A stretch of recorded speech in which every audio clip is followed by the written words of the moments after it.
Үзэгчдээ Эсвэл телевизийн Миний Монгол ярилцлагын нэвтрүүлгийн зочноор Ардын хурлын 39-р тойргийн депутат, улсын баг хурлын гишүүн Гавьяат Овш Иргэн Ламжаагүй оролцож байна. За тэнд энэ өдрийн мэндийг хүргэе. Бидний урилгыг хүлээн авч хүрэлцээрсэн баярлалаа. За баярлалаа. Юуны түрүүнд яриагаа 1996 онд та давхар дээлтэй байх асуудлаар улсын хурлын гишүүн засгийн газрын гишүүн байхыг хориглох заалтыг анх оруулж байсан шүү дээ, тийм ээ. Тэгэхээр энэ хаас яриагаа эхлэе, тийм ээ. Тийм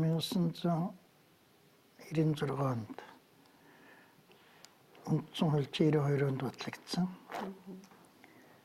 Тэгээ энд юу гэхээр үндсэн хуулийн 29 дугаар зүйлийн заалт байна.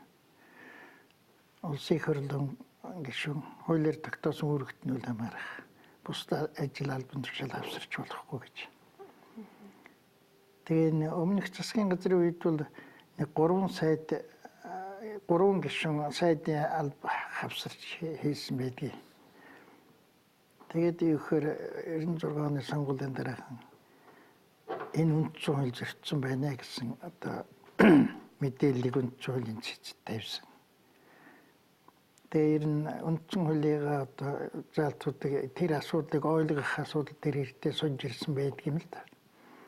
Тэгээд гол батлах зүйл нь юу гэхээр үндсэн хууль батлах үед энэ асуудлаар хавсарч болох хэсэгтлэр олон удаа санал хураасан байд. 3-1 нь байж болох уу энтергээд. Тэгээд янз бүрийн хэлбэрээр олон санал хураалт болсон. Тэгээд тэр яг сая хэлдэг томьёолыг ингэж ойлгоно гэд бас санал хураасан байд. Тэгэхээр энэ санал хураалтаар шууд батлагдсан тийм зүйл байсан. Тэгээд тийм учраас одоо сонгуулийн одоо шинэ улсын хурлын бүрэлдэхүүн хуралдахын өмнөхөн энэ бол үндсэн хуулийн цэцээр шийдэгдсэн. Энэ манай практик бол энэ хоёр албан тушаалыг одоо тэр нэмэлтийн хуулиар 92 онд байгуулагдсан одоо баг хурал, ардын хурал хоёр ч гэсэн тэр үед ч гэсэн давхар албан тушаал ашигыг зөвшөөрдөг байсан нэмэлтийн хуулиар. Тэгэл ингээл ийм асуудал болоод энэ асуудал манай үндсэн хуулийн цэцээр ингэ шийдэгдсэн. Тэгээ энэ маань нэлийн тийм асуудал маань нэлийн үргэлжилсэлтэй. Тэгээд энэний дараа бол юу гэхээр улсын хурал хууль баталсан. Тэр улсын хурлын гишүүний эрх зүйн байдлын тухай хууль гэж хууль баталсан. Тэгэхээр тэрэндээ бол гэхээр улсын хурлын гишүүдийн 3-1 хүртэлх нь нийт засгийн газрын гишүүдийн 3-1 хүртэл нь энэ одоо албан тушаалыг давхар ашиглуулна гэж. Тэгээ энэ бол ялгаагүй зүйл байсан л та. Жишээлх юм бол А хуульд байсан үндсэн хууль гэсэн заалтыг Б хуульд авчиж хийчих байхгүй юу? Тэгээ ялгаагүй шүү дээ зөрчил найдлага. Тэгээ энэ дээр бас дахиж өргөдлөгөд асуудал болохгүй гэж шийдэгдсэн.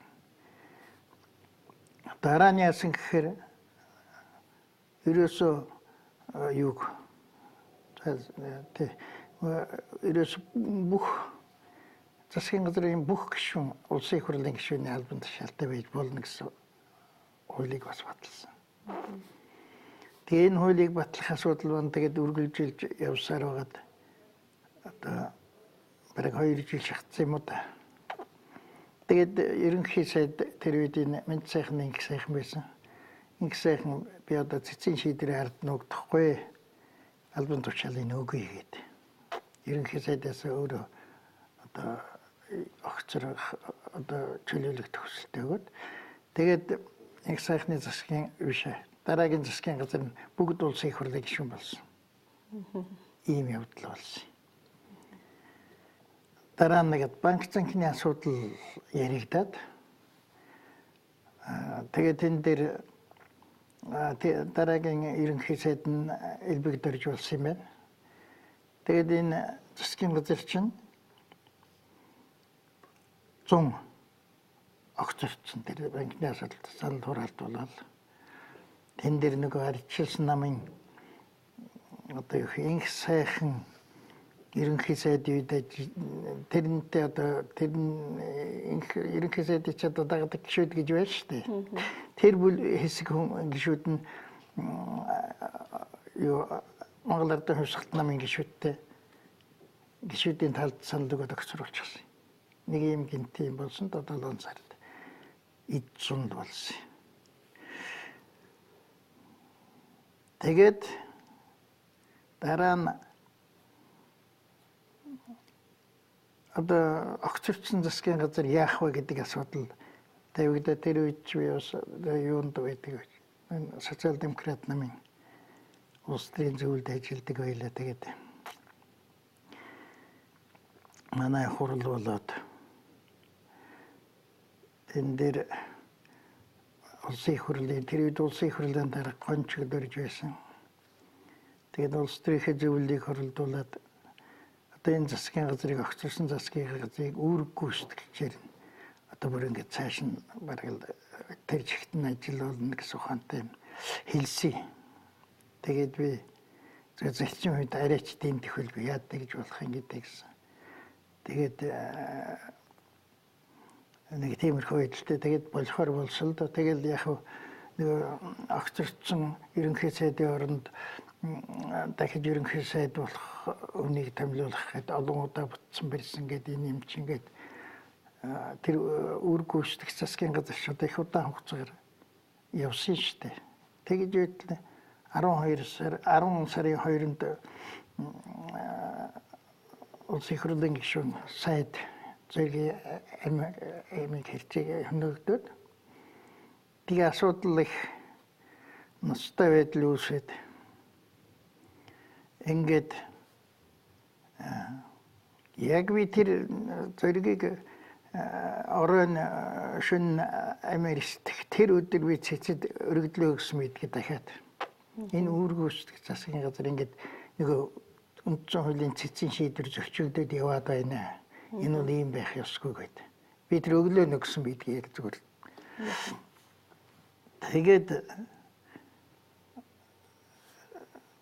Тэгээд одоо үндсэн хуулийн цэцэн шийдвэр гарсан л да. Тэгээд тэр шийдвэрийн дагуу бол одоо цэвэр засгийн газар чи гадна талаас байгуулагдсан төгтөө. Дараа нь юу үргэлжилсэн гэхээр энэ ч одоо 98 он шүү дээ. 99 онд тэр цэцэн шийдвэр дахиад гарсан. Тэгээд дараа нь одоо 99 оныхаа намар үндсэн хуульд одоо өөрчлөлт оруулах гэдэг. Үндсэн хуулийн 7 заалтад өөрчлөлт оруулах тийм юг тэр улсын хурлын гишүүд санаачлаад тэгээ одоо өөрөөр хэлэх юм бол түрүүний хэлсэн тэр үндсэн хуулийн 29 дугаар заалтад одоо засгийн газрын бүх гишүүд ч гэсэн одоо цөмөрөн улсын их хурлын гишүүний халбыг давхар хашиж болно гэсэн утгатай. Одоо бүгдээрээ байсан ч болно, бүгдээрээ байхгүй байсан ч болно гэсэн нэвчлэлтэй заалт болгож хувиргаsaltaа. Гэх мэт чинь ингээ холбогдох бус заалтууд орсон. Энэ тэгээд тэр нь одоо бас дараагийн үндсэн хуулийн маргааныг эхлүүлсэн.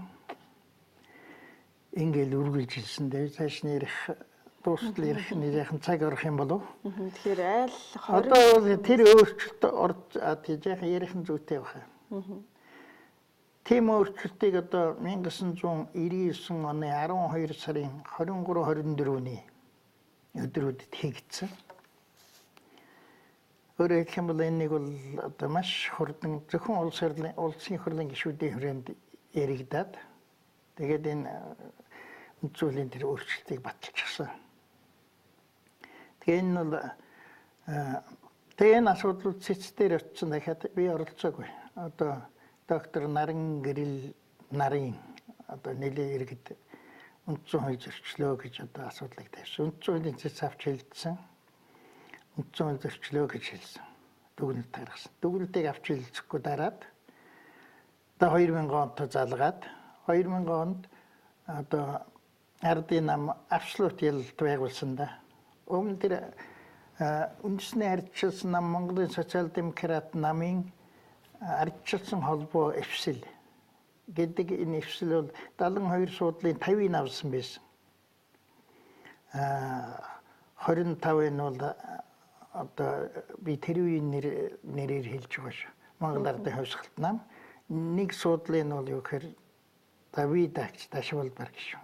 Ийм байдалтай. Тэгээд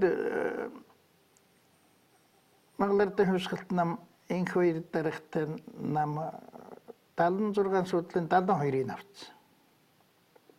Тэнд бол юу болсон гэхээр одоо арчилсан намаас одоо ганц суудлаа авсан да. 4 суудл гаднаас 4 суудл авсны тэр ганц суудлын одоо наран цацралт. Тий. Тэр өмнө ерөнхий сайд байсан. Дундгой сонгогдсон. Нэг л суудл авсан. Ерөөсөө л ийм болж ирсэн. Тэгээд одоо нэг ялсан юу ч гараад ирсэн. Одоо ингээд ерөнхий сайд томилох хэрэгтэй болно шүү дээ. Тэгэхээр одоо ерөнхийлөгч рүү асуудлаа тавьдаг. Ерөнхийлөгч ерөнхий сайдыг оруулж ирдэг хөвөлтэй л да.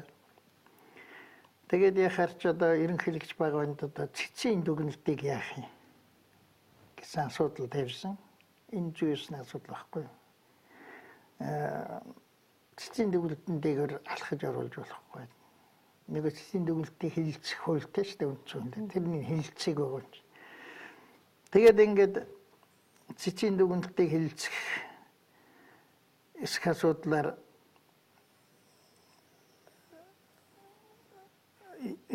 тэгж нэг арга болсон. Ажлын хэсэг байгуулсан. Улсын их хурал, тэр улсын их хурал ерөнхийлөгчийн хамгаалгын газраас ингээд нэг гарч болох зорилгоор. Юу гэхээр тэр үндсэн хуулийн шийдвэр одоо эцсийн байна гэдэг тэр нэг юунд үндсэн хуулийн дүгнэлтийг хэрхэн авч үзэхтэй холбоотой үндсэн хуулийн заалтанд аль биесны тайлбар хийнэ гэж тохирсон. Тэгээд тэр тайлбараа хийсэн. Тайлбар нь бол маш ноцтой үндсэн хууль зөрчсөн тайлбар л да. Тэр үндсэн хуулийн 64 дугаар заалт. Цэцгийн дүгнэлт бол уг дүгнэлтийг их судлаараа хэлэлцсэн тэр тогтоол гарах хүртэл бол үйлчлэхгүй гэж. Өөрөөр хэлбэл цэцгийн дүгнэлт ямар ч ач холбогдолгүй гэсэн. Тэгэл одоо тийм тайлбар хийсэн. Үндсэн хуульд тайлбар хийж байгаа юм уу? Тий. Тэгээд ийм тайлбар хийчихэд тэгээд одоо инх хоёр бол ерөнхий сайд болоод за тэгээд засгийн газраа байгуулад ингээд эхэлсэн юм аа. Би яг энэ тайлбар хийсэн даруй одоо үндсэн хуулийн цэцэд анцээ. Тэгээ юу болсон гэхээр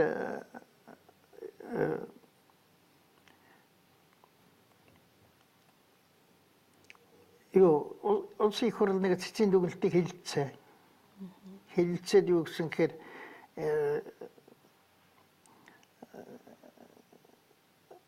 сан тураагаад тэгээд юу гэхээр цэцгийн дүгнэлт бол өөрөө үндсэн хууль зөрчсөн байна гэж. Ингэсэн юутай тогтоол энэ хэлбэржүүлээ. Гэхдээ эсэргүүцээ сан тураацсан. Энийний дараа бол одоо эн чинь бол дараах нь эн чинь бол за тэгээд иймэрхүү юм болсон. Гэрхэн цэцгийн юуг бол шийдвэр бол өөрөө үндсэн хууль зөрчсөн гэж одоо их хурал тийм л санал хураасан. Тэгээ юу гэхээр 11 сарын 29-нд үндсэн хуулийн цэц их хурлын тэр тогтоолыг авч хэлсэн. Тэгээ юу гэхээр улсын их хурал бол цэцгийн дүгнэлтийг авч үзсэн байна. Хэлэлцсэн байна, зөвшөөрөөгүй. Тэгэхээр үндсэн хууль заасан эрхээ дагуу эцсийн шийдвэр гаргах хэрэгтэй л дээ. Тэгэхээр улсын их хурлын тогтоол бол үндсэн хуулийн цэцгийг үндсэн хууль зөрчсөн байна гэж. Цэц одоо ингээд өөрөөр хэлэх юм бол тэр тогтоолыг хүчингү болгоцсон. Энд чинь 15 хоногийн дараа 12 сарын 14-нд яасан гэхээр улсын их хурл бол үндсэн хуульд өөрчлөлт оруулах тэр ажлыг хийсэн. Яг тэр 99-нд болдог шиг нэг өдрийн хугарахад хэлэлцээд үндсэн хуульд өөрчлөлт оруулсан. Тэгээ энэ бол ганцхан юугаараа ялгаатай байсан гэхээр 99 онд бол юу гэхээр цэцэд санал оруулах эрх олгоогүй байхгүй юу? Цэцгийг алгасаа явуулсан. Тэгэхээр энд бол ганцхан одоо үндсэн хуулийн 68 дугаар зүйлд байгаа цэц санал оруулах тухай нэг онцгой заалт байгаа. Тэр заалтыг хэрэгжүүлсэн. Тэгээ цэцийн саналыг сонслоо тэр бад байхгүй. Тэгэл их хурал өөрчлөлт оруулаад. Тэгээд одоогийн манай үндсэн хуулийн юу бол юу гэхээр засгийн газрын бүрэлдэхүүнд бол улсын их хурлын гишүүн байсан ч болно, байхгүй байсан ч болно, байхдаа бүгдээрээ байсан ч болно. Өөрөөр ийм чөлөөтэй үндсэн хуультай болсон. Тэгэхээр энэ явцад нэг л том юм одоо бид нь бол юу ойлгосон гэхээр манай үндсэн хууль бол эрх зүйн үүднээс хамгаалтгүй хийсэн байна. Үндсэн хууль нь хамгаалтын дотор байх хэрэгтэй байхгүй. Тэр нь байхгүй юм байна. Улсын их хурлд үндсэн хуульд өөрчлөлт оруулах тэр эрхийг өгсөн айгүй том алдаа байсан байна гэсэн ийм л зүйлийг ухаарсан. Тэгэл одоо ийм үндсэн хуультай бол явж байгаа. Их л удаа ярьж та түрүүн бас ярианд дурдж байна л да. Ажлын хэсэг байгуулагдаад үндсэн хуулинд тайлбар хийсэн гэж. Тэгэхээр үндсэн хуулинд тайлбар хийх эрх нь зөвхөн үндсэн хуулийн цэцэг байдаг. Тийм. Тэгэхээр ч юм яахан хэлэх хэрэгтэй. Тэгээ яг хөө тэр үндсэн тийм үндсэнтэй хуультай болцсон. Тэгээд миний өргөдгийг бол цэц 2001 оны ихээр үндсэн хуулийн цэц дээр дүгнэлт гарсан. Тэгэхээр улсын их хурлд үндсэн хуулиар бол үндсэн хуульд албан ёсны тайлбарыг тэр эрх олгогдоогүй гэдэг. Одоо миний мэдээлэл бол зөвдсөн гэсэн үндсэн хуулийн үүднээс. Тэгэхээр энэ тэр цэцийн дүгнэлтийг бол авч хэлцэхгүй 5 жил илүү болсон байдаг. Тэгээд яасгээр 2005 өнгөрч байхад хугацаанд бол юу гэхээр улсын их хурл цэцийн дүгнэлтийг авч хэлцээд хүлээн зөвшөөрөөд тэгээд хүлээн зөвшөөрч бол хууль дээр өөрчлөлт оруулдаг шүү дээ. Тэгээд яг хэрвээ цэцээс одоо үндсэн хууль зөрчсөн гэсэн дүгнэлт гарах юм бол хуулийн асуудал ярьж байгаа шүү дээ. Дүгнэлт гарах юм бол үндсэн хууль зөрчсөн тэр хуулийн заалтууд бол үйлчлэхгүй түдгэлзэнэ гэж. Түрүүн тайлбар чинь бүр ямар ч ач холбогдол болгосон байсан шүү дээ. Одоо энэ зарчим бол тогтсон. Энэ бол маш том зарчим тогтсон. Одоо бол тэрний дагуу одоо асуудал шийдэгдэж байгаа шүү дээ. Цэц дээр одоо үндсэн хууль зөрчсөн гэл нэг гарчих юм бол тэр зөрчиж байгаа заалтыг хэрэгжилж болохгүй. Түдгэлзэнэ. Тэгэхээр одоо ийм юм болоод одоо бол ихний асуулт бол нэлээд юм урт түүхтэй болчихлоо. Яг энэ давхар дээлтэй холбоотой асуудлаар ерөнхийлөгчийн барьсан хуулийн төслийг за энэ удаагийн улсын хурлын чуулганаар бол хилцэх байсан ч завсарлага авчлаа шүү дээ тийм ээ. Тэгэхээр одоо сонгуулиас өмнө бол энийг хилцэхгүй нь бараг тодорхой болчлаа. Ирэх сонгуульд давхар дээлтэй хിവэрэ байна л гэсэн үг болоод байна тийм үү? Тийм. Тэгэхдээ наадах чинь бол одоо хууль батлах гэдэг юм шүү дээ тийм. За би андуураагүй бол нэг үндсэн чиглэлийн яамдын сайд нар бол давхар байж бол бусд нь бол давхар байхгүй гэсэн утгатай. Тийм хууль санаачлаад байгаа шүү дээ. Нэг тийм маягийн. Тэгэхээр ийм хууль баталсан наадах ч үндсэн хуулийг зөрчих байхгүй. Яагаад тэр үндсэн хууль чи бүгдээрээ хүртэл байж болно гэсэн юутай байна шүү дээ. Тэгэхээр хууль баталчихаар үндсэн хуулийн заалтыг бол хязгаарласан байна гэд үндсэн хууль зөрчсөн болох. Хүрэн шүү дээ. Ийм байна. Харин юу гэхээр жишээлх юм бол улсын их хурл одоо ингээд засгийн газараа бүрдүүлэхдээ тогтоолоор одоо тэрнийг зүгээр ингээд тэрнийг одоо сайдаар одоо давхар харьж яана гэд тийм гарахт бол энэ бол зөрчил болохгүй. Хууль батлаад ингэх юм бол болохгүй. Ойлгож байна уу? Яг тухайн тохиолдолд бол тэрнийг хязгаарлаад тийм тогтоол одоо ингээл баталж байна. Үндсэн хуулинд өөрчлөлт хууль оруулна ингээл хууль батлна гэхээр үндсэн хуулийг зөрчих гэдэг байгаа байхгүй. Тэгээ ерөнхийлөгчийн зүгээс бол энэ асуудалтай холбоотой ерөөсөө ганц давхар юм байхгүй шөхөө болгоё гэж бас нэг яасан тэр үндсэн хууль зөрчих л байсан шүү дээ. Энэ бол хоёр дахь тохиолдол. Тэгэхээр энэ дэр чинь хуулийн юу зөрчилтэй хууль санаачлаад байгаа байхгүй. Тэгээ батлагын дээр. Тэгэхээр энэ асуудал чинь үндсэн хуулийг янзлах замаар шийдэх байхгүй. Харин тийм үндсэн хуулиндаа өөрчлөлт оруулахгүй бол давхар дээлтэй байсаар л байх юм байна тийм ээ. Үндсэн хуулиараа олгоцсон байгаа юм чинь. Тийм. Тэгээ өөр нэг асуудал бол одоо сонгуулийн тухай хууль бас өмнөх сонгуул бас үндсэн хуулийг зөрчсөн байна. Үндсэн хуулийг зөрчсөн сонгуул явагдсан байна гэх үндсэн хурлын цэц шийдвэрээ гаргаад дүгнэлтээ гаргаад улсын хурл хүлээгээд авчихсан. Тэгэхээр одоо тэрнээс одоо энэ засаглал бол одоо ингээд үндсэн хууль зөрчөөд гараад ирсэн байна. Тэгэхээр энэ хугацаанд батлагдсан хууль дүрмүүд яг үндсэн хуулиндаа хүчинтэй байх нь зөв юм уу? Та энэ талаас нь тайлбарлаж өгөөч.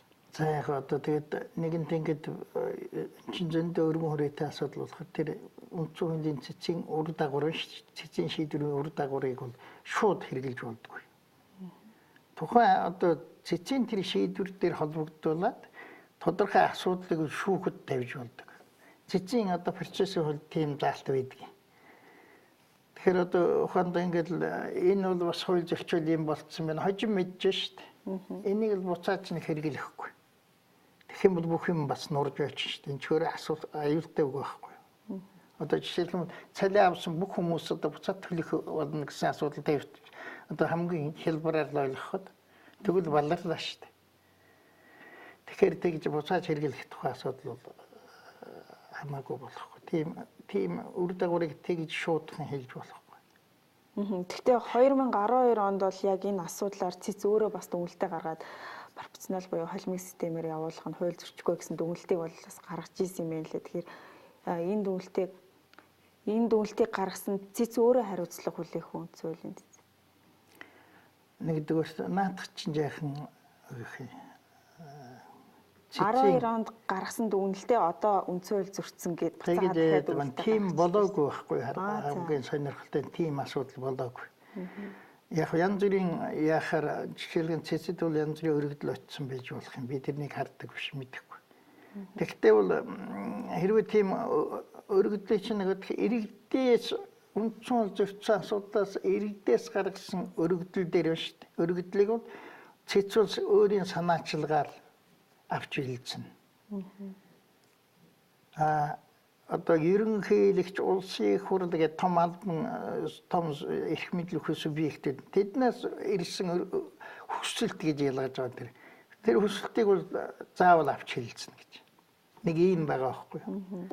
Тэгээ яг иргэдээс очихоор одоо янз бүрийн одоо ямар зоогоод иж магадгүй тэнд бас нэг тийм санаачилгаар гэсэн үг орсон байгаа байхгүй юу.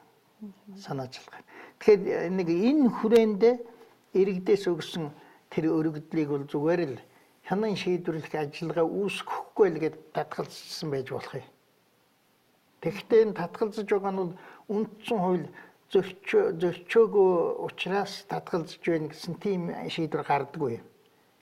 Энэ цэцгийн нэг гишүүний тогтоол байгаа. Цэцгийн баг суудлыг 3 гишүүний тогтоол гардаг юм. Энд бол зүгээр л хянан шийдвэрлэх ажиллагаа үүсгэхгүй л гэж татгалздаг болохоос түүнээс үндсэн хууль зөрчөөгүй байгаа учраас үүсгэхгүй байгаа юм гэсэн тийм шийдвэр гардаг. Тэгээ энэ дээр яхан юу байхгүй юу? Тэр юуг бол өөр асуудлыг бол цэцүүл дүгнэлт гаргасан тогтоол гаргасан. Тэр нь бол юу гэхээр нэг ийм байсан. Нөгөө тойрогт нэр дэвшчээд тэгээ тэндээ сонгогдож чадахгүй. Тэгээ 28% санал авч чадсан мөртөө сонгож чадаагүй. Тийм одоо намын гишүүд бол юу гэхээр жагсаалтанд нэг намынхаа жагсаалтыг ихэнд байрлуулна гэж. Одоо процент нь удаад ихэнд нь байрлуулна гэсэн тийм заалт байсан. Тэгэхээр энэ чинь юу гэхээр хаалгаар ороод ирэхээр хөөгөө гаргасан чинь цонхоор ороод ирлээ гэж одоо сэтгүүлчид хэлдэг байсан шүү дээ. Тэгэхээр энэ ингэж бол болохгүй. Тэр жагсаалтанд тусдаа цэврээрэл байдаг юм байгаа ч ингэж орохгүй. Тэрнийг л одоо дүгнэлтээр үндсэн хууль зөрчиж байна гэж яагаад. Тэгээд дараа нь юу гэхээр дүгнэлтийн улсын хурл зөвшөөрөг учраас тогтоолоо гаргаад тэгэл одоо өөрөөр хэлэх юм бол нэг цэвэр жагсаалт байна шүү дээ. 28 жагсаалтаар орж ирдэг. Ийм л юутай болсон. Өөрөөр хэлэх юм бол юу гэхээр өмнө нэг шийдвэр гаргачихаа сая одоо өөр шийдвэр гаргасан гэж тийм бол байхгүй. За цэцүүл анх удаа өөрөөр хэлэх юм бол энэ үндсэн хууль зөрчиж байна гэсэн нэг бол ажигласан байж магадгүй. Яагаад тэгэхээр энэ асуудал анх удаа одоо цэцгийн дунд судал их судлын хуралдаан сая болсон байна шүү дээ. Тиймэрхүү нюанстай юм байна тэр. Тэгэхээр өмнөх сонгуулиудад бол ер нь ихэвчлэн мажоритар системээр сонгуул явагдахад одоо хуучнаар бол Монгол ардын хувьсгал ном одоогийн ардын ном үнэмлэхүй ялалт байгуулж ардчлалын намдаа ялагддаг байлаа шүү дээ тийм ээ. Тэгтэл одоо ардчлалын нам мажоритар системийг сонгоод одоо энэ жилийн сонгуул бол мажоритараар явах нь бараг тодорхой болж байгаа шүү. Тэгэхээр ардчлалын нам өөрийнхөө стратегийг зөв боловсруулж байна уу гэсэн хүмүүсийн бас бодлого явагдаад байгаа гэсэн хардлага бол явагдаад байгаа юм байна. Тэгэхээр юу шүү. Тэр ялна гэсэн итгэлтэй байна гэж хараад. Одоо юу гэхээр ерөөсөө юу 92 онд анхны одоо үндсэн хуулийнхаа дагуу сонгуул явсан тийм ээ. Тэгэхэд бол ардын одоо Монгол ардын хувьсгалт намд хуучин эрх барьж байсан хүчнийхээ хувьд угаасаа ялт байгуулсан. Тэр олон мандаттай тойрог байсан шүү дээ. Дараа нь 96 онд ардчилсан нам чинь том ялт байгуулсан. Ардчилсан нам яг одоо тэр үеийн нэрээр бол хоёр намын тэгээд ардчилсан холбоо эвсэл. Ардчилсан холбоо эвсэл гэдэг эвсэлдээ бол тим нэр өгье гэж би санал гаргасан юм. Одоо яг хөө ардчилсан холбооныг нэг дэмжиж одоо авах зорилго байна шүү дээ. Тэгээд тэр маань цаашаа тэгээд тим нэр болсон. Тэнд бол одоо 50 гэдэг ч айгүй том ялт шүү дээ. Дараа нь бол одоо 2000 онд навш ялагдсан юм. Дараа нь 2004 онд чинь бол бараг л ажиллах юм бол бодлоо болсон багсаг. Дараа нь 2008 онд 7 сарын 1-нд санаж байгаа үстэй тийм. Тэнд бас л асуудал үүссэн. Хамтарсан засгийн газар байгуулсан. Тэгээ түүхэн энэ л байна л да. Тэгэхээр яг нөгөөдөл шин бий болж байгаа улс төрийн хүч нөгөөх нь бол одоо юу гэхээр олон жилийн турш одоо төрийн эрхэнд байцсан тийм өгшөлтэй нам байна шүү дээ. Энд чинь мэдээж хэрэг одоо юу гэх юу маш хүчрхэг тогтолцоотой. Тэгэл одоо 12 онд л анх удаа одоо тэр пропорционал элемент холимог хэлбэрлэдэг нь бол сонгуулийн холимог хэлбэр хэрэгэлсэн. Тэгээ энэ чинь одоо асуудал нь юм даа нэг хөр. Энэ холимог пропорционал элемент ороод ирэхээр л юу яадаг юм шиг харагдаад. Абсолют олонхгүй болдгоо. Одоо өөрөөр хэлбэл 50-аас дээш шувын санал авч чаддаг нэг их хурл дотор гишүүдийн тоогоор. Тэг ийм юу те. Мажоритар бол ерөөсөө тэр абсолют олонхийг бий болгох юу ихтэй магадлал ихтэй. Энэ хоёр одоо энэ пропорционал мажоритар тэгээд дунд хольсон хэлбэр энэ гурван үндсэн хэлбэр л байна л да. Тэгэхээр холимог л ороод ирэхээр нэг өтг чинь ерөнхийдөө юу муудаад ирдэг нэг абсолют олонх үүсчихгүй. Абсолют олонх үүсэхгүй болохоор юу гэхээр засгийн газрыг байгуулахын тулд олонх үүсэх хэрэгтэй болдог. Тэгэхээр бас нэг одоо нэг жижиг намуудыг одоо гуйх хэрэг болдог тийм. Нэг тиймэрхүү байдалтай. Тэгээд юу болж шууд нэг засгийн газрын тогтдоггүй. Одоо юу хэн цөөн судлаа авсан тухайн үед намайг жижиг гэж хэлж байгаа шүү дээ. Тэгэхээр тэр намуудыг гуйх хэрэг нөгөө намууд чинь шантаж хийдэг, янз бүрээр оролдож байгаа нэг засгийн газрын унгах тохиолдол маш их болдог. Тэгэл одоо энэ сонгуулийн тогтолцоон дээр ярихад бол тогтвортой засгийн газартай байх юм уу? Эсвэл үргэлж явдаг засгийн газартай байх юм уу гэдгийг л бараг сонголт шүү дээ. Тэгээ сонгуулийн системийн хувьд бол энэ. Таныхаар бол яг энэ тогтвортой байхын тулд яг аль системээр нь явах зүй илүү тогтвортой байж болох вэ? Одоо бид нэр одоогийнхаа байгаа үндсэн хуулийн орчинтой л одоо бид нэр холбогдох хэрэгтэй шүү дээ. Одоо цэцүүл одоо тэр манай үндсэн хуулиар бол ерөөсөө мажоритар тогтолцоог шаардсан юм байна. Тэгэхээр тэрнийг л одоо хийнэ. Тэр нэлээд баталгаа сайн гарсан байл шүү дээ. Нэлээд тийм үндэслэл сайтай гарсан гэж би ойлгож байна. Тэгэхээр одоо юу гэхээр тэгээд одоо тэр мажоритар тогтолцоон дотор чи хамгийн одоо эвтэйхний нэг мандаттай тойргийн зөв байхгүй. Харамсалтай тойргуудаа хуваах гэж хөгүй юм боллоо л дээ. Үнэхээр ёс суртахуун алга. Тийм ээ. Ерөнхийдөө одоо энэ их хурлын гишүү парламентын гишүүч нэг сонгуульд өгөхөд ирэхээр одоо бужигч эхэлж байгаа шүү дээ. Бужигч эхлээ одоо яах вэ их те эрхэмдэл алдагдах гэж байна шүү дээ. Аюул учрах гэж байна шүү дээ. Барьцаалдах гэдэг. Үгүй яах вэ аюул учрах гэдэг нь шүү дээ нэг ёсондоо бол. Тийм учраас юу гэхээр сонирхлын зөрчил нь одоо маш хурц болж ирдэг. Тэгээ энэ үед чи янз бүрийн их шийдвэр батлаад иж болохгүй ерөнхийдөө. Энэ нь бол бага байх ёстой. Гарцаагүй хийх ёстой юм хийгээд тэгсээгээд ер нь шийдвэр гаргахаа болоод тэр сонгуул Монголд ордог тийм л байх ёстой л доо ер нь бол. Аюул учрах гэдэг гэдгийг та энэ богино хугацаанд олон хууль батлагдж байгаа тухай. Аюул гэдэг кабичканд хэлж байна л да. Тэгтэл одоо том их мэдлэлтэй байсан тэр их мэдлээс одоо осолд орж байна шүү дээ. Нөгөөдгөөс ч авахдах нь шүү дээ. Юу ч болох юм лээ те. Тэрнээс ч одоо зайлуулагдах гэдэг шүү дээ, тийм ээ. Гэсэн утгаар. Тийм учраас нэг сонирхлын зөрчил нь асчдаг. Энэ үед бол одоо бодтой нийгэмд хэрэгтэй тийм шийдвэрүүд осолтой шийдвэрүүд гарах эрсдэлтэй гэсэн утгаар. Тийм учраас их юм батлахсан дурвал батлаагүй байсан нийгэмд бараг ашигтай нийт эрхийг үүднээс гэсэн. Удагштай тэгэхээр Сүл телевизийн Миний Монгол нэвтрүүлгийн өнөөдрийн зочноор Ардын их хурлын 39-р тойргийн депутат, за улсын баг хурлын гишүүн Гавьяа Тавш иргэн Ламжав оролцож байна. Хэсэг хугацаанд завсарлаад ярилцлага өргөжлүүлэх болно.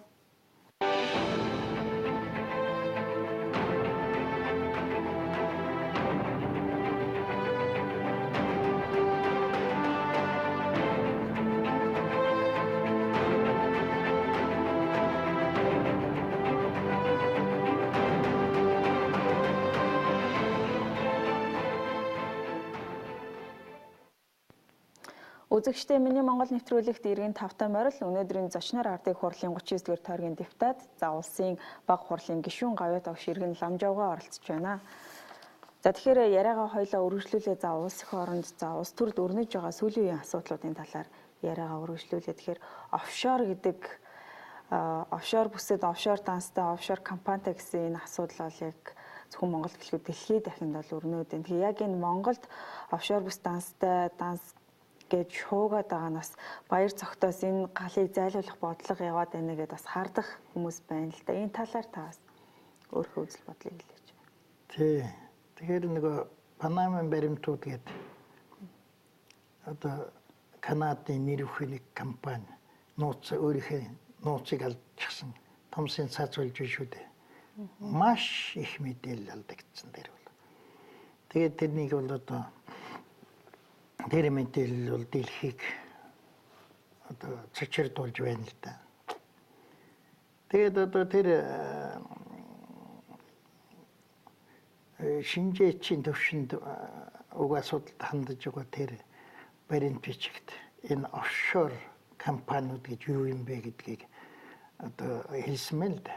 Би энэ офшорын тухай гарч ирснээс хойш одоо тэр их үсэр их материалууд тэр тухай гарч материалуудыг нэлээ их үзсэн. Тэгэхээр энэ офшор компаниуд гэдэг бол 3 зорилготой үйлчилгээ үзүүлэх ийм зорилготой одоо компаниуд байдаг гэж. Нэгдүгээрт нь мөнгө угаах. Гэмтэргийн мөнгийг албан ёсны болгоно гэсэн үг шүү дээ гэдэг. Хоёрдугаарт нь хоригийг тойрох. За жишээлх юм бол одоо баруун орнуудаас одоо ингээд хориг тавьдсан зөндөө одоо субъектүүд хориг тавьсан байгаа шүү дээ. Тэр хоригийн аль нэг этгээтэй холбоотой энэ тэр үйл ажиллагаа явуулахын тулд тэр хориг тавьдсантай чинь холбогдоод ажиллаад байвал тухайн этгээд чинь бас асуудалд орох байхгүй юу. Тэгэхээр тэрнийг нууцлж харьцахад хэрэглэх гэсэн үг. Гуравдугаарт нь юу гэхээр татвараас зугатах. Өөрийнхөө улс төлөх ёстой татвараа төлөхгүй байх. Ийм 3 зорилгот тийм 3 хүслийг биелүүлэхэд одоо туслалцаа үйлчилгээ үзүүлдэг ийм л одоо компаниуд юм билээ. Энд чинь замбраагүй олон байдаг гэсэн үг. Тэгэхээр саяын тэр дэлхийн нийт зарлагддаг чинь бол ерөнхийдөө бол юу гэхээр бүртгэл одоо тэнд данс эзэмшиж байна ч гэдэг юм уу тэнд компанитай байна, офшор компанитай байна гэсэн одоо ийм л бүртгэл шүү дээ. Тэгэхээр энэ бүртгэлийн асуудал. Тэгэхээр энэ нэг зөвхөн хууль зүйн үүднээс нь авч үзэх юм бол жишээлбэл Монголын нөхцөлийг үгээр тэнд тийм бүртгэлтэй юмтай байгаа бол түүнийг одоо хөрөнгө оруулалтынхаа мэдүүлэхэд одоо хэлсэн үү үгүй юу гэдэг нэг асуудал байна. Хэрвээ тэндээ хэлээг бол асуудал мөн л дөө. Дараагийн нэг асуудал нь юу гэхээр одоо саяын хэлсэн тэр 3 ажиллагаанд байна шүү дээ. Оролцсон уу гэдэг асуудал тийм ээ. Тэгэхээр энэ оролцсон үгүй юу гэдгийг одоо ингээд тогтооно гэхээр чинь нэлийн нүсэр ажил одоо тэр гүйлгээ мүлгэгийг бүгдийг шалгах хэрэгтэй шүү дээ. Энэ шалгалт бол тухайн одоо тэр нутаг дэвсгэр одоо тухайн тэр талаар хууль эрхээ тогтоож байгаа тэр улсын байгууллагуудтай хамтарч ажиллах замаар л илрүүлнэ шүү дээ. Тийм тэгэхгүйгээр одоо манай хочин шалгачч болохгүй шүү дээ. Тийм тэгвэл нэг улсын бүрийн эрхт байдал талдсан хэрэг болно шүү дээ. Тэгээд заавал ийм ажлыг бол хамтарч шалгах хэрэгтэй болдог. Нэг иймэрхүү нөхцөл байдал үүсэж байна. Тэгээ өөр юу байх вэ гэхээр энд их том асуудал тавигдж байгаа нь бол энэ чинь жинхэнэ эзэн нуугаад одоо ойр садангийн ойр төрлийнхээ хүн садангийн хүмүүс тийм ээ өөрөө биш жинхэнэ эзэн нуугаад байгаа юм. Тэгээд одоо Америкт бол одоо явагдаж байгаа нэг том асуудал гэхээр жинхэнэ эзэдийн одоо яг нэрийг гаргах энэ асуудлыг хийн гэж тэгээд байгаа шүү дээ. Жинхэнэ эзэд. Одоо нэг авгаа дээр ч юм эсвэл хүүхдтэй ч юм уу тийм ээ ингэчихэд цаатлын хүн одоо тухайн хүн мөнгө авна шүү дээ данснаас. Мөнгө авахд авсан тэр хүн мэддэхгүй нэг төлөөний этгээд мөнгө аваад дамжуулж өгөх маягийн тийм механизм ажилладаг гэж хэлээд байгаа. Тэгэхээр ийм асуудлууд байгаа. Тийм тэгэхээр энд бол манайхнаас чинь хууль мөл санаачлах барих гэхээр энэ чинь одоо хүнийг буруутгахад нэлийн төвөгтэй. Нэлийн түүхийн шатанда байгаа байхгүй түүхий. Одоо буруутгах юм бол юу гэхээр одоо яг баримтологгүй бол тийм ээ. Буруутгах юм бол хөрөнгө оруулгынхаа мэдүүлэгт хэлээ гэсэн нэг асуудал гарах юм шиг байна. Өөрөөр бол буруутгах юм. Өөрөөр бол одоо өөрөөр хэлэх юм бол яг одоо нэг 3 үйлдэл шүү дээ. Тийм. Тэр асуудал нь бол гэдэг манайд бол хол юм байна. Тэр бол амаргүй шүү дээ. Их амаргүй. Одоо олон улсын төвчөнд хамтарч ажиллана гэсэн үг л дээ. Авилгалын юугаар л одоо тэгтээ бол одоо энэ барууны орнууд бол ерөөсөө энэнийг бол хаана л гэсэн тэгэл ийм юу гараад ирэхээр ийм асуудал гараад ирэхээр тэрнийг шалгана л гээл одоо хууль хяналтын байгууллагууд нь шууд л тэгээд байна шүү дээ. Тийм шууд ингэж. Өшөөнд нэг одоо анхаардаж байгаа их чухал зүйл өгөхөр энэ компани чинь ийм 3 төрөний хэлдэг үйл ажиллагаа явахт нь зөвлөгөө өгдөг хуульчд байдаг байна да тэр компани учраас зөвлөгөө хуулийн зөвлөгөө өгч. Тэгээд эд нар бол ихээр энэ 3 бохир ажлыг хийхэд нь тэг инг зааж өгдөг. Чиглүүлдэг. Зааж өгдөг тий. Тэгээд өшөө нэг асуудал гэхээр манайх энэ тоогдох үгүй юу гэдэг нэг том асуудал байна. Баргийн юмыг тоохгүй шүү дээ тэр гэмт бүлэглэлийн том гар утж байна. Манайд бол одоо би санаж 90 хэдэн оны ихээр сайн засаглалын тухай олон улсын байгууллагууд манад их зөвлөгөө өгдөг байсан л да. Сайн засаглал гэж. Монголд л арчил аюул ажгүй явж байна. Одоо энэ пост коммунист орнууд болсон үйл явдалтай харьц бусад орнуудтай харьцуулахад их эрүүл сар бол IT-хаа явж байна. Хэдийгээр хүндрэл мэдээж юм байгаа боловч. Тэгээд энд нэг экспертийн зөвлөгөө би одоо тэн дээр бас ажиллаж ирсэн юм. Тэгээд тэнд зөвлөгөө байсан. Одоо Монгол бол шүү дээ ашигт малтмалын тухай асуудал ороод ирэхээр наамгалан тавин байдал чи алдагдан шүү гэж. Өөрөөр хэлэх юм бол одоо тэн дээр чинь нөгөөх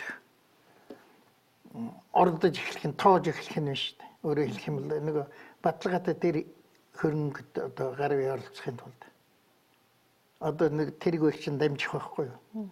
Нэг иймэрхүү юм яаж гэсэн тэрнийг санаж байна. Тэр одоо хамаг юм нууцаа алдчихад байгаа тэр компани чинь бол Канадын компани байна. За тэгээд Канад гэдэг чинь уул уурхайн асуудлаар бол маш их ажил хийдэг. Уул уурхайн технологи гэх юм тийм ээ. Тэр ашиглалтаараа бол дэлхийд алдартай болсон улс л да. Одоо тэр ганц компани чинь Канадын компани байна. Би энэ дээр их анхаарсан. Тэр ганц газар вэ Канад их байх гэдгийг харсан. Өөр газрууд тэр Канадын компани гэдгийг нэрээс олж хараагүй өөр газар дурдахгүй. Тэгээ одоо яах вэ? Одоо юу гэхээр энэ улс орнууд өөрийнхөө эрх ашигын төлөө байдаг. Тэгээ өөрийн эрх ашиг өөрснөө ашиг болох тийм ээ. Ерөнхийдөө тийм л юмны төлөө байдаг болохоор жишээлбэл одоо тийм үг том экспертүүд хэлж Канад бол жишээлх юм бол уул уурхайн асуудал компани ирээд ирэхээр шүү дээ. Тэргээр өндөр хөгжилтэй маш их олон газар ажиллагаатай байхгүй. Тэгэхээр Канадын дипломатууд дугуй болчдөг гэж. Тэгээд яг үе сайн тэр компанитай холбогдуулаад нэг иймэрхүү юм санаж байна л да. Тэгэхээр тоогдно гэдэг бол биднийг ягаад тоож эхэлж байгаа вэ гэхээр уул уурхай их баялаг байна шүү дээ. Түүнээс л одоо тэнд нэг данс нийч ч юм уу тийм ээ. Нэг компани бол тоогдох гэх том асуудал байна шүү дээ. Тэгэхээр манайхыг юугаар дамжуул тоогохгүй уул уурхайгаар. Энэ бол зүгээр л жаахан бодоод үзэх юм зүгээр л энэ ойлгомжтой л шух асуудал байна. Тэгэхээр уул уурхайн асуудал яригдахаас өмнө бол манайд ардчлал ер нь жоохон эрүүл хүчжсэн гэж ойлгож байна. Тий, өөрийнхөө хөрсөн дээр өөрхий замтан тэгэл аягүй юутай юм уу ингээл явж байна. Уул уурхай том ашиг сонирхлууд босоод ирж байна шүү дээ. Одоо ханд би нэг энэ бол юутай төстэйгээр чадаад одоо Серенгетийн талын гоё газар байна тийм. Тэнд нэг зоо паркт байсан амьтныг эрхчлөө хүсээд байхад заачаа гараад амьдрах гэхээр тэр ямар хүнд байдалд орох вэ? Амьдрал сураг амьтан чинь нөгөө том махчингууд жижиг гэлээ хэцүү үстэй. Тэнд мөн хэцүү болно доо. Чөлөөтэй байгаа нь сайхан боловч тийм ээ. Амьдрах туршлага байхгүй тийм. Би одоо тэгж зөөрөлж хэлэх дуртай. Ядуу жижиг улсуудын дэлхийн чөлөөтнийг нь амьдрал. Серенгетийн тал хамгийн гоё жишээ болоод байна. Адгуусны ертөнцөөр тайлбарлах юм жишээж. Бие хамгаалах чадваргүй юм тийм үү? Тийм офшор. Тийм. Энэ офшор гэхэд энэ шүү дээ одоо манайд офшор намууд зөндөө бий болчихлоо. Одоо энэ сонгуульд толгойд. Би тодорхой намуудыг нэрийг хэлэхгүй. Одоо намууд чинь байгуулагдахаар одоо дарга нь тэр энэ тэр тэдэд байгуулагч. За тэр нам байгуулагдлаа хурлаа хэлээ дарга нь тэр боллоо. Тим бүтцтэй юм боллоо гэдэг ингэж яадаг шүү дээ. Маш олон нам бол тэр юу нөхд мэдэгдэхгүй. Нэг мэдгэтэл тэдэн жилийн өмнө байгуулагч гэдэг юм уу тийм ээ? Газар дороос намууд гарч ирээд байдаг. Тэгэхээр энэ яг энэ офшор компанитай адилхан. Энийг бол одоо улс төрчид хийгээд байна л да. Өөрснөө одоо ханда жишээлх юм бол одоо бүр том намуудын гишүүн байж болно улс төрчид. Тэгээд аюул тохиолдоход тэр намыг ашиглах зорилго бар. Одоо запас буудлын гэж хэлээд байгаа шүү дээ тэр офшор юу гэж чинь том баячууд байна шүү дээ. Өөрснөө бид жирийн иргэдтэй адилхан нэг хуулиар нэг амьдраад байна тийм ээ. Нэг тийм хуулийг гаргаад байдаг.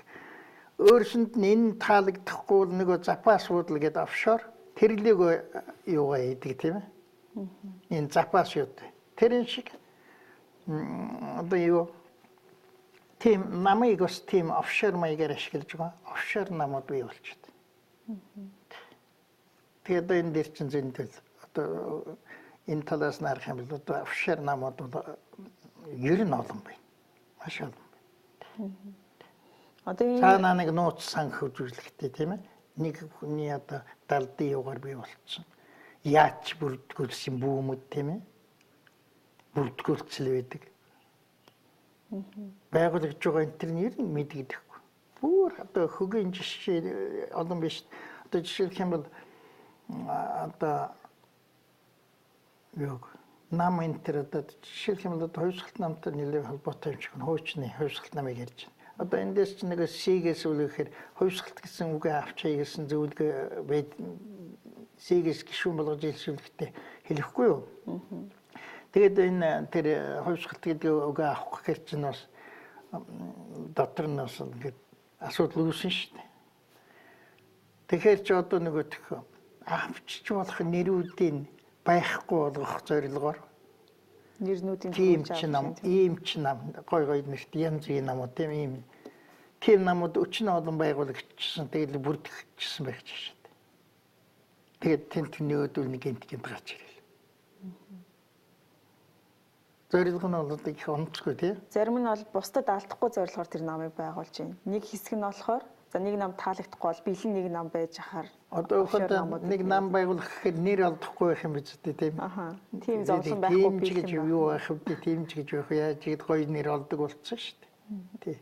Ерөнхийдөө нам гэдэг маань бол чиглэлийн хувьд бол нэг консерватив, яг хуучныг баримтлагч гэх юм тийм. Эсвэл либерал гэсэн. Нэг иймэрхүү хоёр үндсэнд хуваадаг юм билээ шүү дээ. Ер нь бол. Тэгээд нэр бол хичнээн гоё байж байна. Тэгэхээр өргөжлүүлээд хоёулаа Монгол Ардын хувьсгал намын дарга энх хоёрыг бас сонгуульд нэр дэвших гээд нэлийн өнөөдөр хүртэл одоо өсөглөн зарлцсан байна гэсэн мэдээлэл бидэнд ирсэн байгаа Монгол Ардын хувьсгал намын дарга энх хоёр.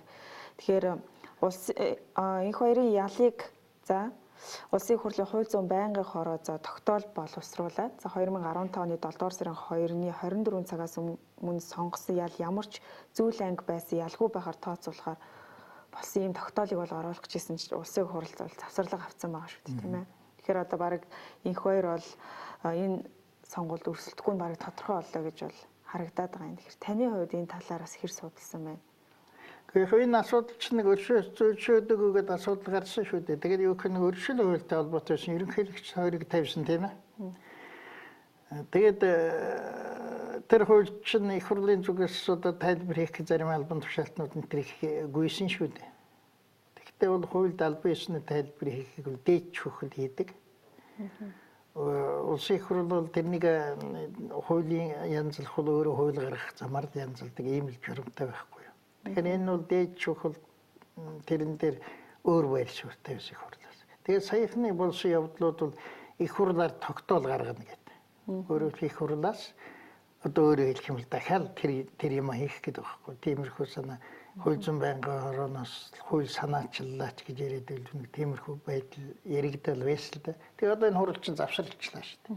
Мөд завсарлахад одоо ирч мэрч өрөх гэдэг хүндэтгэх шалтгаануудаар завсарлах шиг боллоо л да. Тэгээд их хурл одоо нэгэн туралдахгүй болчоор уг асуудлыг хууль зүйн байнгын хороогоор хийлгүүлэх гэж зорьсон юм шиг байна. Тэгээд хууль зүйн байнгын хороо бол юу гэхээр цагдаад бол бичгээ явуулдаг юм байна. Ягаад гэх юм нэг нэр дэвших гэж байгаа цагдаагаас одоо ирэх юм. Одоо хуулийн асуудалгүй гэсэн тодорхойлт авдаг тийм журамтай байгаа бах. Тийм журамтай шиг байна. Сонгуульд нэр дэвшиж байгаа хүмүүс л. Тэгэхээр цагдаа бол бичиг өгөөгүй. Хууль зүйн байнгын хорооны тэр юг аваач гэсэн цагдаа бол хөдлөөгүй. Тэгээд юу гэхээр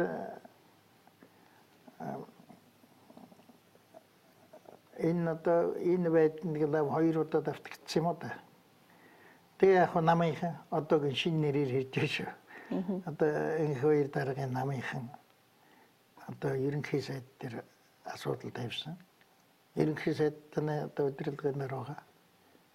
Одоо энэ цагдаач нь манай нэр дэвшүүлэхийг хаагаад байна гэж.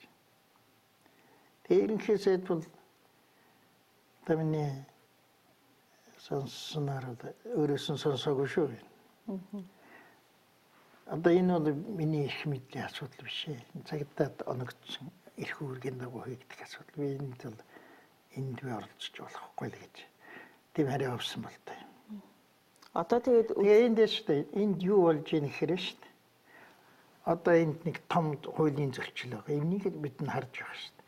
Тэгэхээр улсын их хурлын байнгын хороо гэдэг бол ямар ажил хийдэг үүрэгтэй вэ гэхээр улсын их хурлаар гарах шийдвэрийг бэлтгэхэд л одоо оролцдог шийдвэрийг. Түүнээс одоо улс дээр одоо дагаж мөрдөх тийм ээ. Бусад этгээд дагаж мөрдөх тэр шийдвэрийг гаргадаг газар биш. Энд чинь хууль нь тийм хүрээтэй байхгүй. Тэгэхээр одоо энд бол юу харагдаж байна? Хууль зүйн байнгын хороо бол өөрт байх ёсгүй тэр эрхийг эдлэхийг оролцсноор энэ бол маш том зорчил. Ер нь байнгын хороонуудаас тийм юм хаяа ажиглагдаад байдаг. Ийм бол байж болохгүй. Их хурл шийдвэр гаргах, тэр шийдвэрийг бэлтгэх тийм ээ. Тэрэнд л одоо асуудлыг одоо тодруулж барьж ингэж одоо яаж өгөх хэрэгтэй. Түүнээс одоо тэр энэ тэг гэж одоо тим зааж байдаг тийм эрх мэдэл бол байнгын оронд байхгүй. Тэгээ одоо ингээд хувьсгалт намынхаа Тэгээ одоо зөвчлөлийн хамгийн том юм нь энэ. Зүгээр цагдаа яагаад өгөхгүй байгаа юм тэр гэдэг нь бүүн тэр одоо өөрснөө ажлыг мэдээд хийж байгаа байлгүй л гэж бодож штэ. Одоо эсвэл одоо хэрвээ тэн дээр наалдаа байдгийн бол ёстой нэг шүүхэн үг гэл тэгдэг юм байгаа биз. Энэ бол тэдний эрх мэдлийн асуудал учраас л одоо тэр журмуурамд тэгэл орсон байд таарна штэ. Тэгэхээр энэ улсын хурлын хууль зүйн байнгын ороо тогтоол боловсруулж хилцэх гэж байсан гэдэг. Тэгэхээр тогтоол боловсруулад улсын хурлаар хилэлцэгдчих юм бол энэ өөрөө хуулийн заалтыг өөрчилж бас болдог зүйл юм байна тийм үү? Та тогтоол гэдгийг нэг тайлбарлаад өгөөч. Гэхдээ тэр чинь одоо юу гэдэг вэ? Тэр одоо өршөөлийн хуулийг л одоо өршөөлийн хуулийг чинь батлагдсан өдрөөс нь дагаж мөрднө гэж гарсан байгаа шүү дээ. Тэгэхээр нэгдүгээр хуулийг батлагдсан өдрөөс нь их дагаж мөрдөж болохгүй гэдэг нь бол саяхан үндсэн хуулийн цэцэг тогтоогдсон байна. Энэ чинь нийтлэгдээд нийтлэгдснээс хойш 10 хоносны дараа дагаж мөрднө. Бас өөрөөр зааж болно. Өөрөөр заахтаа нийтлэгдээгүй хуулийг бол хэрэгжилж болохгүй. Түүнээс нь ерөнхийлөгч хориг гэдэг нь юу гэхээр нийтлэггүй хуульд тавигддаг байхгүй эхлээд. Өөрөөр хэлэх юм бол хориг тавих нь үгүй юу гэдгийг хүлээж аваад дараа нь нийтлэгддэг байх шээ. Ерөнхийлөгч эрхийн одоо миний дээр үе мэдэх 72 цаг л байдаг гэсэн. 72 24 тоо гарч. Эдгээс 3 өдөр гэсэн үг. Тэгээ 3 өдрийн ажлын 3 өдрийн хугацаа гэсэн үг. Тэгээ ерөнхийлөгч бол юу гэхээр ерөнхийлөгчийн хориг тавигдах эсхийг асуудал тавигдах эсэх нь мэдэгдснээс хойш одоо нийтлэх ёстой. Тэгээд хуулийн хугацааг хэрэглэх хугацааг заахтаа батлагдсан өдрөөс нэг дагаж мөрднө гэсэн юм байж болохгүй гэж саяхан цэцээс дүгнэлт гарцсан байж байгаа. Тэгэхээр эн чинь одоо их хурлын дарга гончигтэржин одоо олон удаа шүүх рүү өнтер мэтгээд байгаа. Дээд шүүх рүү мэтгээд бичиг хаяад байгаа нэг гэхээр одоо тэр би ганцхан инх баярт холбогдуулж хэлж байгаа юм биш. Тэр авилгалын хэрэгтэй холбогдсон нэлээ тэр авилгалын хэрэгүүдийг яг энэ баталсан өдрөөс эхлээд дагаа мөрчлөө тийм ээ. Өршөөгчлөө гэж хэлж байгаа. За юу. Тэгсэн өршөөгчлөө. Ерөнхийлөгч хориг тавиад буцаагаад засчлаа. Тэгэхээр нөгөөтгт нь дахиад шийдэх хичлээ гэж байгаа. Тэг ингэ тайлбарлаж болохгүй юм чи. Яг тэгэхээр тэр урд талд нь энэ тайлбарыг хэрхэн нэгдүгээр дээчвэд хоёрдугаар тэр хуулийг чинь дагаж мөрдөн батлагдсан зүйлс чинь дагаж мөрдөн гэдэг нь үндсэн хууль зорчсон гэдэг асуудал чинь хэдийн тэр үндсэн хуульд илэрхий байгаа байхгүй. Танаас нэг зүйлийг бас тохоор тодруулмаар байна. Тэгэхээр үндсэн хуулийн цэд сайхан за улсын дээд шүүхийн үндсэн хуулиас бусад хуулинд тайлбар хийх эрхийг төтгөлзүүлж гисэн байгаа гэсэн. Тэгэхээр одоо хуулинд хэн тайлбар хийх юм бэ? Одоо сонгуулийн тухай хууль шинээр батлагдлаа л да сая. Тэгэхэд одоо ингээд маргаантай асуудлууд энэ сонгуулийн хуультай холбоотой маргаантай асуудлууд энэ тэнд маш их гарч байна. Гэтэл тэрэнд тайлбар хийх эрхтэй хүн байхгүй байна гэд маргаад яваад байдаг. Тэр чинь бол үндэслэлгүй асуудал заяа. Тэнд ямар асуудал гарсан гэхээр манай үндсэн хуульд яг уу манай үндсэн хуульд бол шүү дээ. Үндсэн хуулиас бусад хуульд улсын дээд шүүх тайлбар хийнэ гэд байгаа юм. Гэтэл бол одоо Тэмүжин гишүүн тэр олон хууль санаачилсан шүү дээ. Тэд нэр хуулийн дотор юу гэхээр нэг дээд чухал зөвхөн маргаан хэмээн шийдвэрлэх замаар одоо нэг албан ёсны тайлбар хийхгүй зүгээр маргаан хэмээн шийдвэрлэх замаар л одоо юу яана тайлбарлана гэсэн маягтай тийм хууль оруулсан санагдаад байна юм. Тиймэрхүү маягтай. Гэтэл манай үндсэн хууль улаан цагаан байгаа байхгүй. Албан ёсны тайлбар хийнэ гэж. Энэ бол манай үндсэн хуулийн нэг дутагдал л да. Дутагдал нь юунд дэшгүйхээр манайх чинь байнгын парламент гэж юм байхгүйсэн байхгүй. Тэгэхээр ардын хурал баахан хууль баталчаа явждаг. Тэгээ тараа явждаг байсан. Тэгэхээр тэр хооронд чинь тодорхой биш бас нэг бүлээнтэй юмнууд гарна шүү дээ. Тэгэхээр одоо энэнийг хинээр тайлбарлуулж явахаар одоо эрх зүйн тэр тийм ээ. Тэр одоо тэр чинь тийм байгууллага ба шүү дээ. Хууль одоо хууль хамгийн сайн мэдж байгаа нэг л тэдчил байтаараа шүү дээ. Тэгээ тэр лүг одоо тайлбар хийлгүүлдэг тийм механизмтэй байсан.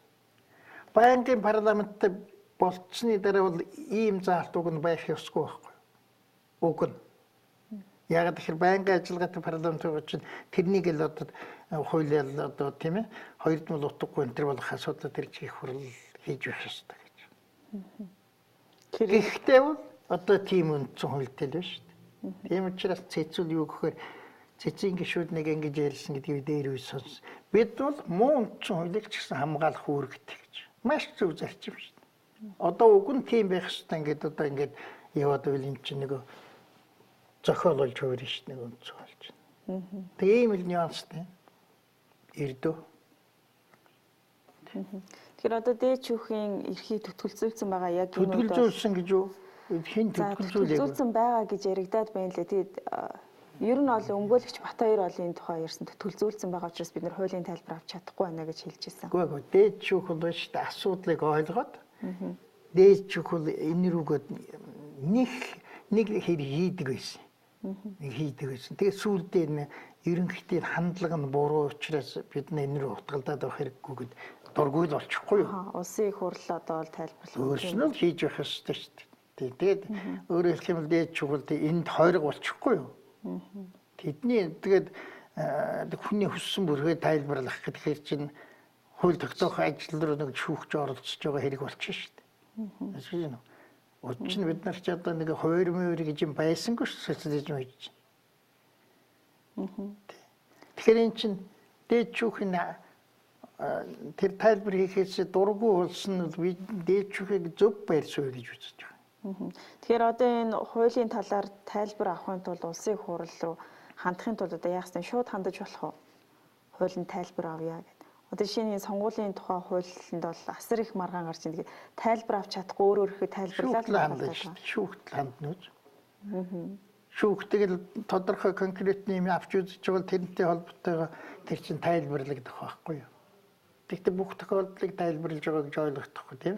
Тэр нь бол тухайн конкретны асуудалтай тэр нь уялдаад тэрнтэй л тайлбарлагддаг юм шүү дээ. Өөр нэг ситуацид бол тэр чинь бас асуудал өөр харагдаж болно. Иймэрхүү л. Тэнд харамсаад байх зүйл байхгүй. За. Тэгэхээр бидний ярилцах цаг бас өндөрлөх гэж байна л да. Тун бага хугацаа болсон байна. Энэ бага хугацаанд танаар нэг зүйлийг тайлбарлуулж авмаар байна. Одоо яг хуулиар хориглоогүй зүйлийг зөвшөөрсөн гэж ойлгож болох уу? Энэ бол юу гэхээр одоо төрийн байгууллага албан хаагчийн хувьд бол асуудал бол юу гэхээр хуулиар зөвшөөрснийг хийнэ. Төрийн байгууллага албан тушаалтан. За тэгээ байгууллагууд ч гэсэн яханаас сул. Гэхдээ одоо тэр хэд бол хуулиар зөвшөөрсөн ажлыг хийнэ. Гэрийн иргэд байна шүү дээ. Хуулиар хориглоогүй хийж болно. Тэгэхээр одоо ухаантай хэн нэгэн ямар нэгэн шийдвэр гаргачлаа тийм ээ. Тэгэхэд үргэлж бид бол юу гэж асууж болохоор таны энэ шийдвэрийн хуулийн үндэслэл нь юу юм бэ гэж асуухад тэр нь заавал хэлж чаддаг байх хэрэгтэй. Хэрвээ тийм хэлж чадахгүй бол энэ бол хууль бус шийдвэр гэсэн үг. Ийм л ялгаатай да. Тэгэхээр энийг авчид иргэн тэргэлдэг зарчим нь төрийн байгууллага төрийн албан тушаалтанд хэрэглэх гэж яриад байдаг байхгүй юу? Хувийн байгууллага яах вэ? Хувийн байгууллагад хуулийн хүрээнд л ажиллана гэж байгаа шүү дээ. Ер нь тэгэл хуулийн хүрээнд ажиллаж байхад хориглоогүй заалт байвал яах вэ? Хуулийн хүрээнд хориглоогүй зүйлүүдийг зөвшөөрсөн гэж ойлгоод явж байгаа болгоомжтой байх хэрэгтэй юм шиг байна лээ. Би тэрэн дээр очиход бол хүрээнд гэж хэлж байгаа. Тэр нь яахан бас нэг тийм ээ арай иргэнтэйг ажиллах тийм их чөлөөтэй байж болохгүй. Төрийн байгууллага шиг тийм хатуу арай биш. Энэ хоёрын дундуур энэ хоёрын дундуур тэгээ өөрөөр хэлэх юм бол аваа төрийн байгууллагаас аваа чөлөөтэй тийм ээ. Гэхдээ иргэн шиг тийм дураараа биш. Гэсэн л одоо нэг энэ хүрээнд л ойлгох хэрэгтэй юм шиг байна. За тэгээ бидний ярилцах цагийн түрээд өндөрлөж байна. Бидний урилгыг хүлээн авч оролцсон танд баярлалаа. За баярлалаа. Үзэгчдээ миний Монгол нэвтрүүлгийн өнөөдрийн зочноор Ардын их хурлын 39-р тойргийн депутат, улсын бага хурлын гишүүн Гавьяа Тавш иргэн Ламжаа оролцлоо. Дараагийн дугаараар уулзтлаа. Баяртай үзэгчдээ.